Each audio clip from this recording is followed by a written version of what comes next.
If I but thought that my response were made to one perhaps returning to the world, this tongue of flame would cease to flicker. But since up from these depths no one as yet returned alive, if what I hear is true, I answer without fear of being shamed.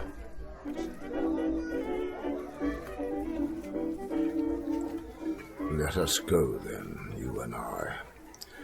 When the evening is spread out against the sky, like a patient etherized upon a table.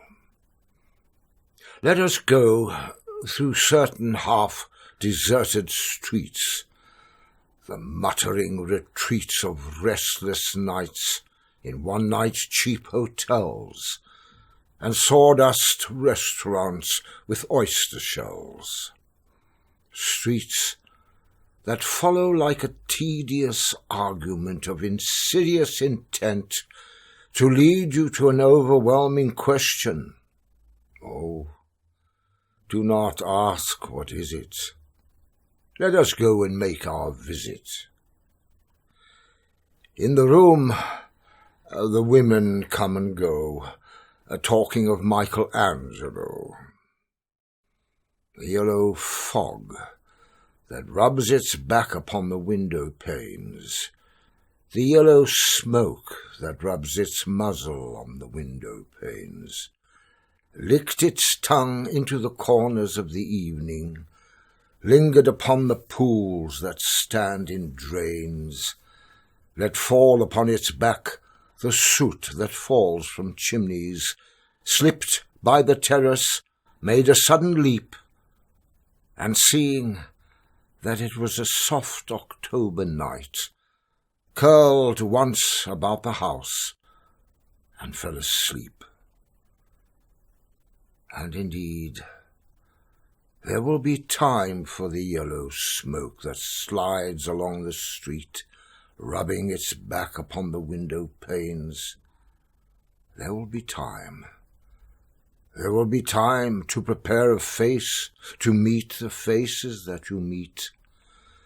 There will be time to murder and create, and time for all the works and days of hands that lift and drop a question on your plate.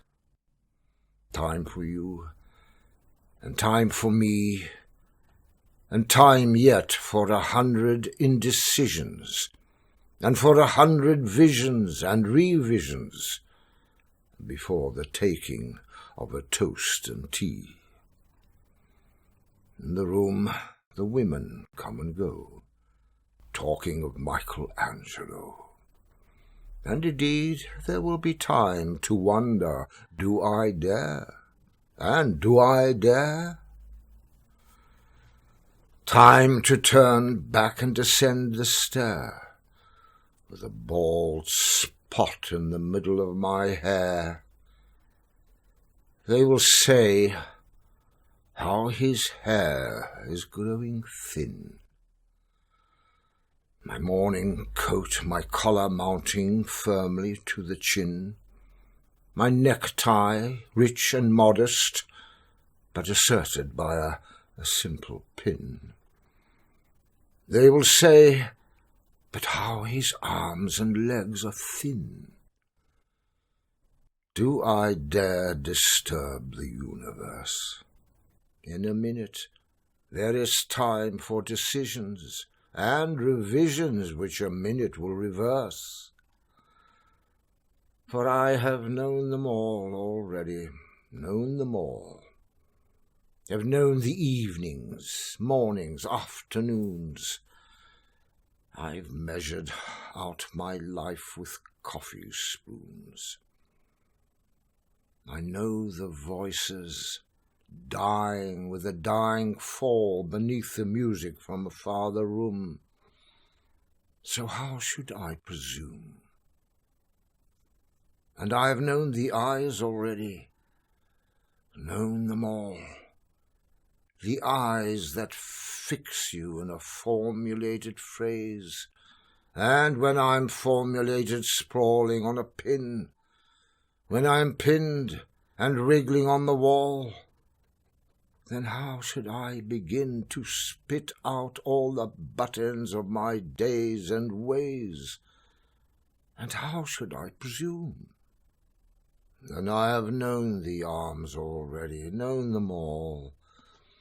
Arms that are braceleted and white and bare, that in the lamplight downed with light brown hair. Is it perfume from a dress that makes me so digress? Arms that lie along a table or wrap about a shawl, and should I then presume? And how should I begin? Shall I say I have gone at dusk through narrow streets, and watched the smoke that rises from the pipes of lonely men in shirt-sleeves leaning out of windows? I should have been a pair of ragged claws scuttling across the floors of silent seas. And in the afternoon, the evening sleeps so peacefully, smoothed by long fingers, asleep, tired, or it malingers stretched on the floor here beside you and me. Should I, after tea and cakes and ices, have the strength to force the moment to its crisis?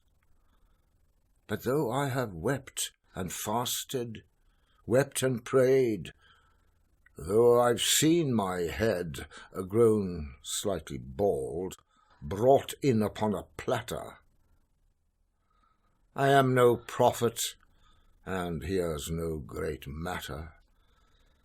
I've seen the moment of my greatness flicker, and I've seen the eternal footman hold my coat and snicker, and in short, I was afraid.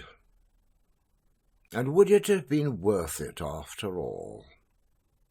After the cups, the marmalade, the tea, among the porcelain, among some talk of you and me, would it have been worth while to have bitten off the matter with a smile, to have squeezed the universe into a ball, to roll it toward some overwhelming question, to say, I am Lazarus, come back from the dead, come back to tell you all, I shall tell you all.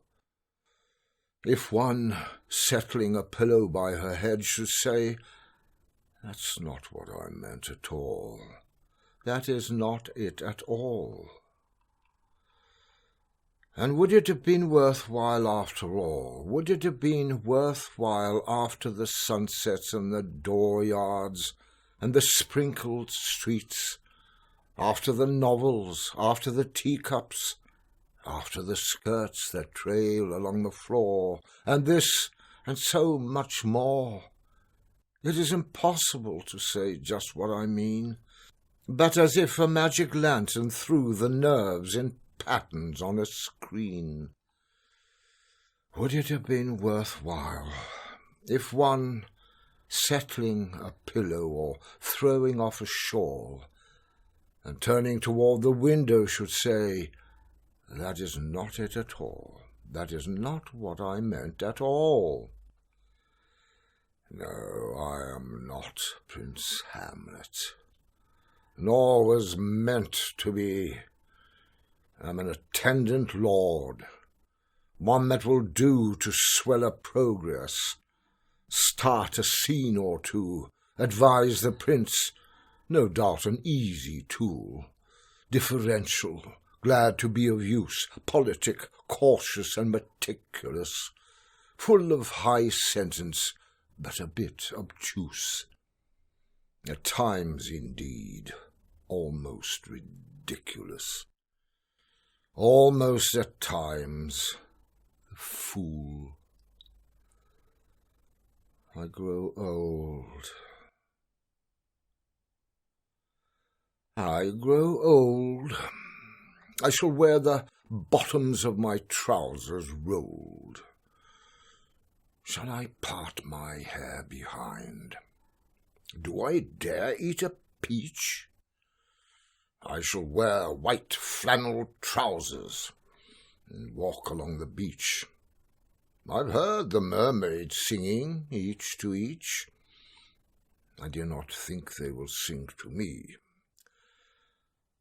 I have seen them riding seaward on the waves, combing the white hair of the waves blown back when the wind blows the water white and black. We have lingered in the chambers of the sea, by seagulls wreathed with seaweed red and brown, till human voices wake us, and we drown